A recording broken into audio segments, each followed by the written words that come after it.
Well, the Fed isn't forecasting a recession yet. So right now we're in an economic recession. Man, the world messed up, man. Many people are going through rough times. Most people blame ex-President George W. Bush or the government or just the economy. And it's hurting a lot of our people. The economy affected my family a lot. My mother lost her job. My father really didn't have no job. I mean, a lot of us are going through the same thing. A lot of us want to do stuff and need stuff. And the bankers are getting bailouts, but Obama keeps talking about the backbone of the nation. These Americans are the backbone of the economy, the backbone of the middle class. They need a government that is working to create jobs and opportunity for them, rather than simply give more and more to the very top and false hope that will automatically trickle down. And we get that. We think it's true, but it's hurting a lot more of our minorities than we thought. Come on, the black unemployment rate has risen 13.4% since the recession began in December, while the national unemployment rate has only risen 8.5%. The foreclosure crisis is estimated to strip as least as $213 billion in assets from the black and Latino households. How did this happen? Why are blacks and poor people being hurt so much? Well,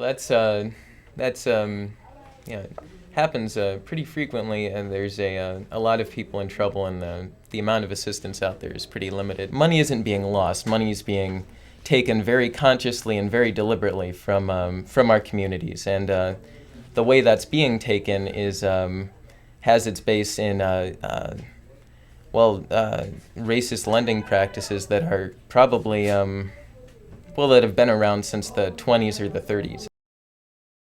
Pay up my bills, now I ain't got a dime left. So back in slavery when it was abolished, a lot of these black people started moving from the south to the north for work. When these folks moved up north, segregation was still in force. So the African Americans was made to move in these not so wealthy areas. So we're gonna call the white wealthier areas Area B. Now, back in the day, white powerful people owned all the banks, and these people generally didn't want their power disrupted or the neighborhoods to mix, so they created this thing called redlining. Now, redlining meant that these bankers would draw a red line around neighborhoods, and anyone that lived within these lines couldn't get a decent loan from the banks. So this meant that they couldn't buy houses, and wealth usually stems from the property ownership. Now, time has passed, and the civil rights movement had happened. And all these banks and businesses wasn't so blunt about loaning to black people, but they still had all these regulations, and so they just decided to keep it. And even though some of these whites, Latinos, and Asian people might have been living in neighborhood A, and some of these black folks might have even made their way up to neighborhood B, they still didn't loan to these certain areas because of poverty and so on and so on. That mostly stemmed from the folks not being able to loan in the first place. And now comes the things in the 90s called predatory lending. And people still couldn't get a decent loan, but now they want homes and cars and things like that. And usually people just don't have hundreds and thousands of dollars just laying around the house. So they need to borrow. And now these places called payday lending start popping up all over neighborhood A. What do payday lenders do? They lend folks these crazy high interest rates. So in order to borrow $1,000, you ultimately have to pay $1,000 back. But you're borrowing the money, you may have to end up paying an extra $3,000. In the process, these stores try to make a profit, and make a very good profit at that, convincing you it's a good idea.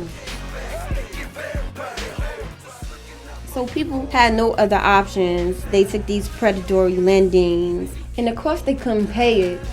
So they lose their home. And then they can't shop at the store, and the store owner loses their store, and then they can't pay, and they lose their house, and then somebody else's lose something, and now a bunch of people don't have any money, and everybody is trying to pay off these loans and still giving money to these same people who started taking the money in the first place. Through these tough times, people are losing their homes and valuable goods just so they can continue to provide for their families. Most people are going to homeless shelters and becoming homeless. People even need help emotionally with their children. What do you think we should do to help these people go through these situations?